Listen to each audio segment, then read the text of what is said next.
Jangan lupa like, komen, dan subscribe channel YouTube TVRI Bengkulu, serta nyalakan lonceng notifikasinya.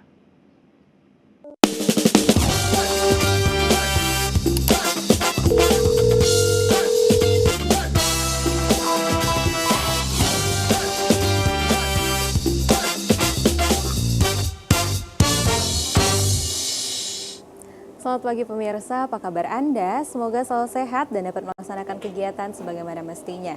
Senang sekali pemirsa kembali berjumpa dengan Anda bersama saya Syifa Nabila di Dokter Kito Besamo Kito Sehat.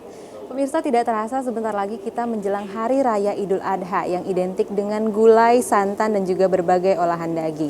Tapi jangan sampai lengah pemirsa karena ini bisa mengakibatkan kolesterol yang tinggi.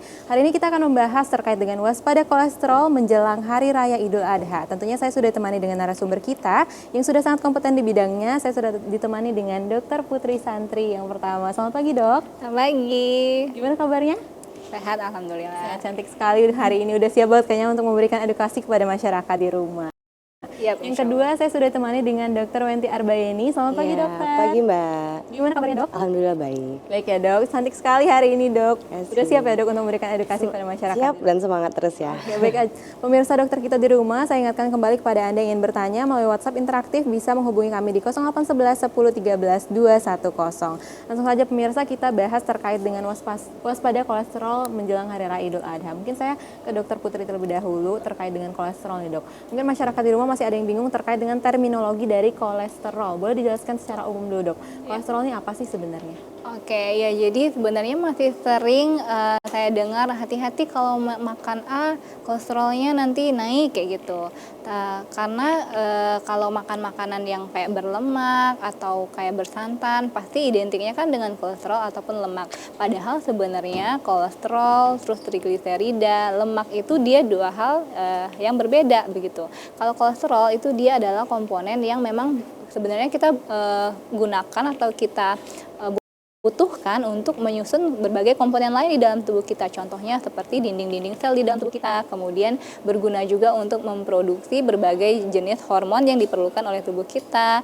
Kemudian juga membantu untuk mencerna lemak itu sendiri. Jadi kalau kita ngomong kolesterol itu suatu hal yang negatif, sebenarnya tidak sepenuhnya benar ya. Dia tetap menjadi komponen yang menjadi hal yang kita butuhkan gitu untuk mencerna misalnya kayak lemak di dalam tubuh kita gitu. Oke, berarti memang kolesterol ini nggak sepenuhnya jahat ya, dok? Iya, betul. Kalau misalnya masyarakat di rumah masih ada yang stigmanya kolesterol itu udah pasti jahat, itu udah salah pemirsa, karena ternyata kolesterol itu masih ada fungsinya di dalam tubuh kita. Nah, mungkin langsung aja boleh, dok, dijelaskan terkait dengan slide-nya, biar masyarakat di rumah lebih jelas nih, dok. Oke, terima kasih. Jadi tadi memang kita bahas tentang Idul Adha ya, yang identik dengan gulai-gulayan dan santan-santanan. Nah, di sini kita akan bahas sebenarnya kolesterol itu apa, fungsinya apa, terus nanti ada yang baik, ada kolesterol baik, ada kolesterol jahat, dan bagaimana cara kita untuk mencegah supaya yang lebih banyak itu kolesterol baiknya. Oke, jadi secara umum dulu ya, secara umum kita ngomongin kolesterol, yaitu senyawa lemak diproduksi oleh tubuh, khususnya di hati, dan juga ditemukan pada makanan hewani seperti daging dan telur. Jadi kolesterol itu dia memang kita punya sendiri, diproduksi oleh hati sekitar 70%, 70-80%. 20-30%-nya datang dari mana? Datangnya dari protein hewani, contohnya seperti daging dan telur. Nah, kalau sesuatu atau komponen atau senyawa diproduksi oleh tubuh sendiri, berarti itu sudah pasti ada manfaatnya, ada gunanya gitu. Jadi tidak melulu hal tersebut adalah hal yang buruk gitu. Nah, sebenarnya apa sih fungsinya si kolesterol ini? Kok dia penting gitu untuk tubuh kita? Dia penting untuk yang pertama membentuk sel-sel sehat, memproduksi hormon, menghasilkan vitamin D. Nah, ini bedanya dengan lemak apa? Jadi kita harus satu paham dulu ya. Jadi kita ibaratkan nih, kolesterol itu kalau kita lagi bangun rumah, kolesterol itu komponen penyusunnya. Contohnya seperti batu bata, paku, baut-baut. Nah, itu kolesterol. Tapi kalau lemak itu adalah energinya. Jadi kolesterol ini bukan energi ya. Kalau kita kelebihan kalori, terus kelebihan kalori tersebut maka ditimpanya dalam bentuk lemak.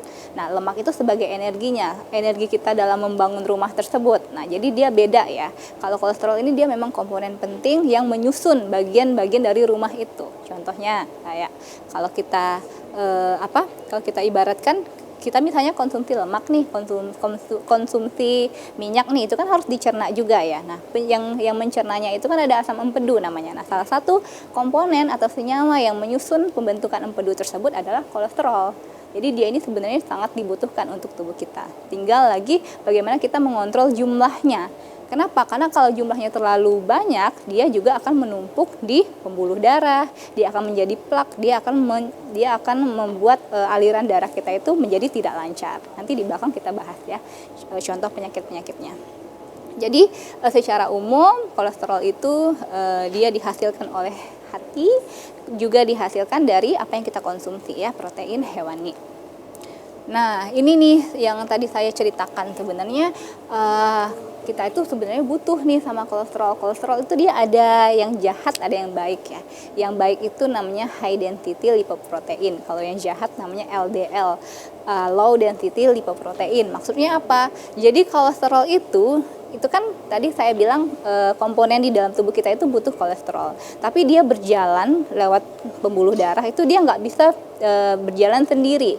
Kenapa? Karena kan minyak dengan air kan tidak bisa menyatu ya. Jadi dia butuh kendaraan ya, dalam tanda kutip kendaraan yang membawa si kolesterolnya itu untuk menuju ke komponen-komponen yang membutuhkan kolesterol tadi. Kendaraannya apa? Kendaraannya itu lipoprotein. Makanya tadi ada istilah HDL, high density lipoprotein, ada LDL, low density lipoprotein. Kalau dia high density, lipoproteinnya banyak. Nah, itu yang baik ya. Itu adalah kolesterol yang baik. Tapi kalau dia LDL, low density lipoprotein, itu adalah kolesterol yang jahat. Sampai di sini jadi ada dua ya, semoga bisa dipahami bahwa kolesterol itu ada yang baik dan ada yang jahat. Nah, jadi kalau dia sudah punya kendaraannya, kolesterolnya punya kendaraannya dibawa sama protein-protein tadi, dia akan menuju ke organ-organ tubuh di sekitar kita. Contohnya ya, misalnya dia ke usus. Oh, di usus ini dia nanti akan membawa atau menghasilkan asam empedu yang dihasilkan oleh kelenjar empedu itu nanti akan mencerna lemak yang ada di usus. Dia dibawa tuh untuk kita konsumsi hari ini, kita konsumsi daging banyak atau konsumsi telur banyak gitu. Nah, itu kan perlu dicerna dengan bantuan cairan empedu. Kolesterolnya tadi berfungsi untuk menghasilkan si empedu tadi. Jadi mencerna lemak yang ada di usus. Itu salah satu contohnya. Bisa juga kalau perempuan kan ada hormon ya, ada hormon estrogen, progesteron. Nah, itu yang membantu untuk memproduksi hormon itu juga si kolesterol tadi. Begitu. Kalau nggak ada kolesterol, jadinya kan nanti hormon-hormonnya juga terganggu. Nah, yang kita bicarakan hari ini ketika kolesterolnya itu lebih tinggi atau di atas normal. Normalnya berapa, Dok? Normalnya itu 200 ya. Angkanya kalau kita cek laboratorium kolesterol total istilahnya itu. Jadi nanti ada dua ya, ada trigliserida, ada kolesterol total. Kolesterol total itu harus angkanya di bawah 200 mg per desiliter. Nah, kalau dia lebih dari angka itu, yang ditakutkan adalah kolesterol sifatnya dia tidak menyatu dengan air ya. Minyak kan tidak menyatu dengan air. Kalau dia menumpuk, kalau dia berlebihan, dia bisa menumpuk, menempel di dalam pembuluh darah. Akhirnya nanti akan menjadi plak yang akan menghambat atau mengurangi lancarnya aliran darah. Gitu. Sedangkan kita dari atas kepala sampai ujung kaki kita butuh aliran darah yang lancar. Kalau untuk tadi kan disebutkan ya, Dok, untuk kolesterol ini bisa tinggi akibat beberapa faktor. Nah, faktor apa saja sih, Dok, yang mempengaruhi kolesterolnya bisa meninggi dan juga meningkat, Dok? Ya, benar sekali. Jadi kan tadi 20-30% komponen kolesterol itu didapatkan dari makanan ya. Salah satunya makanan protein hewani. Berarti yang dapat meningkatkan jumlah kolesterol itu salah satunya adalah makanan yang berlemak. Makanan berlemak contohnya dari daging. Tapi perlu diperhatikan juga tidak semua semuanya ya. Jadi kita itu bisa tahu kolesterolnya itu tinggi atau enggak. Itu juga dari pengolahannya. Misalnya nih kita makan daging tapi ditumis kan berarti kan minyaknya sedikit. Terus beda daging yang ditumis dengan di deep fry, digoreng dalam jumlah minyak yang banyak ya. Berarti memang ini terkait dengan overeating juga ya dok? Iya, Jadi benar. kita memang harus mengatur pola makan pemirsa di rumah. Baik pemirsa, tetap bersama kami di Dokter Kito Besamo Kita Sehat.